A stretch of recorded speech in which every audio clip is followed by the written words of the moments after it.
మన తెలంగాణలో మొట్టమొదటి ఫ్యాక్టరీ అవుట్లెట్ మన ముకుంద జ్యువెలర్స్ లో లైట్ వెయిట్ ఆభరణాలు కలెక్షన్స్ ఎన్నెన్నో అన్ని జ్యువెలరీస్ పై VA కేవలం 2 to 12% మాత్రమే. విచ్చేయండి ముకుంద జ్యువెలర్స్. కేసీఆర్ పై CBI విచారణకు కారణం హరీష్ రావు సంతోషేనని తెలంగాణ జాగృతి అధ్యక్షురాలు కవిత ఆరోపించారు. మాజీ ఎంపీ సంతోష్ హరీష్ రావు మేఘా ఇంజనీరింగ్ వల్ల కేసీఆర్ కు చెడ్డ పేరని అన్నారు. కేసీఆర్ జనం కోసం పనిచేస్తే ఆయన పక్కనున్న వాళ్ళు సొంత ఆస్తులు పెంచుకునేందుకు పనిచేశారని ఘాటు వ్యాఖ్యలు చేశారు.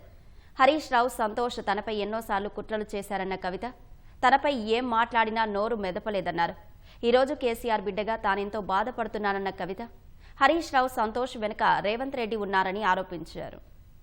తరతరాలకు తరగని ఆస్తిగా కట్టినటువంటి కాళేశ్వరం ప్రాజెక్టును బద్నాం చేస్తూ మహాసముద్రం లాంటి కాళేశ్వరం ప్రాజెక్టులో మేడిగడ్డ అనేది ఒక చిన్న పార్ట్. ఆ చిన్న పార్టులో ఒక 3 పిల్లర్లు కుంగిపోతే కాళేశ్వరం మొత్తం కూలిపోయిందని మాట్లాడుతున్న సందర్భం. ఇక దానికి నిన్న పరాకాష్ఠకు చేరుకున్నది. అసెంబ్లీ వేదికగా అనేక మాటలు కేసీఆర్ గారిని అనడం. ఫస్ట్ టైం ప్రభుత్వంలోకి రాగానే అధికారంలోకి రాగానే 6-7 నెలలు కంప్లీట్గా రీసెర్చ్లోనే ఉన్నారు. అటువంటి వ్యక్తి మీద ఇట్లాంటి నిందలేయడం అన్నది నిజంగా దారుణం. తెలంగాణ విషయం తప్పితే, ప్రజల విషయం తప్పితే పర్సనల్ విషయాలు మాట్లాడే టైము 0.1% కూడా ఉండదు. అటువంటి ఒక మహానేత మీద, అటువంటి ఒక మహానాయకుడి మీద అబాండాలు వేస్తూ దాన్ని రోజుకొక రీతిగా చెప్పుకుంటూ ఏదో 1,00,000 కోట్లు దోసుకున్నాడు, నిజాం కన్నా రిచ్ అవ్వాలనుకున్నాడట.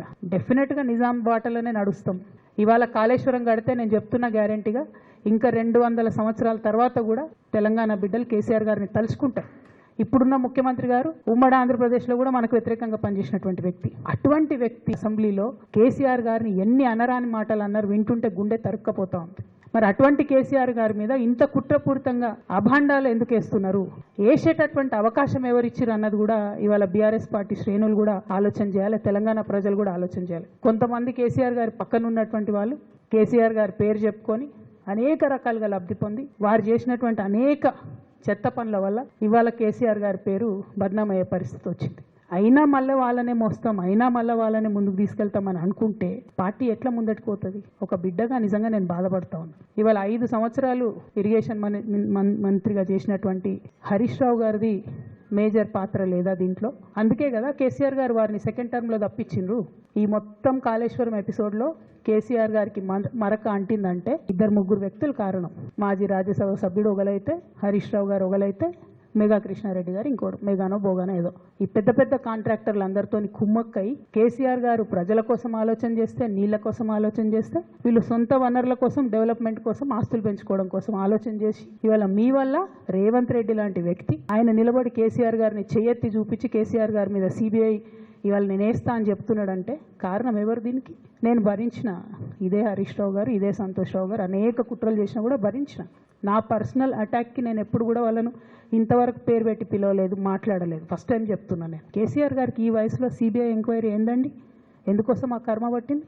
ఎందుకు భరించాలి? బీఆర్ఎస్ పార్టీ తమ్ముల కోపం రావచ్చు, వాస్తవాలు చేదుగున్నా అప్పుడప్పుడు మాట్లాడుకుంటేనే, మందు తీసుకుంటేనే ఆరోగ్యం మంచిగా అవుతుంది. కేసీఆర్ గారు హిమాలయ పర్వతం అంత ఎత్తులాంటి పర్సనాలిటీ ఆయనది. చెయ్యి పెట్టి చూపించి అవినీతి అని అంటే నిజంగా చాలా బాధ అవుతా ఉన్నది. ఎందుకంటే నా పెళ్లి చేయడానికి కూడా ఇబ్బంది పడ్డటువంటి వ్యక్తి ఆయన. రాజకీయాలలో 40-50 ఏళ్ళు ఉంటే కూడా ఆస్తులు సంపాదించుకోలే కేసీఆర్ గారు. అనేక మంది వాళ్ళు మాట్లాడుతుంటారు, చాలా మాటలు మాట్లాడుతుంటారు, కానీ నాకు తెలుసు, నేను దగ్గరుండి ఆర్థిక పరిస్థితి చూసిన కాబట్టి ఎన్నడూ ఆయనకు ఆశ లేదు.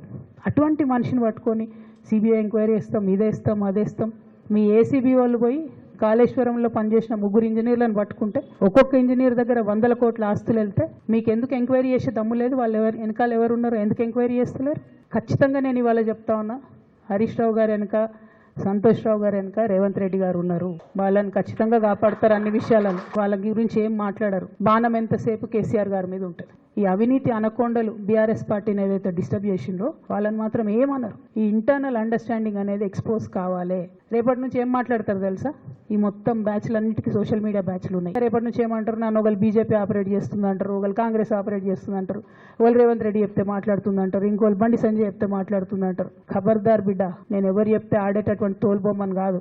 నాది కేసీఆర్ బ్లడ్, నాది తెలంగాణ బ్లడ్. ఇండిపెండెంట్గా నేను అనుకున్న విషయాన్ని చెప్తున్నాను. దానికి పొలిటికల్గా ఇబ్బంది అయినా, కష్టమైనా, నష్టమైనా నేనే భరిస్తా. కానీ దేవుళ్ళ లాంటి మా నాన్నను ఇవాళ CBI ఎంక్వైరీ చేసిండ్రంటే కడుపు రగులుకపోతా ఉంది ఒక బిడ్డగా.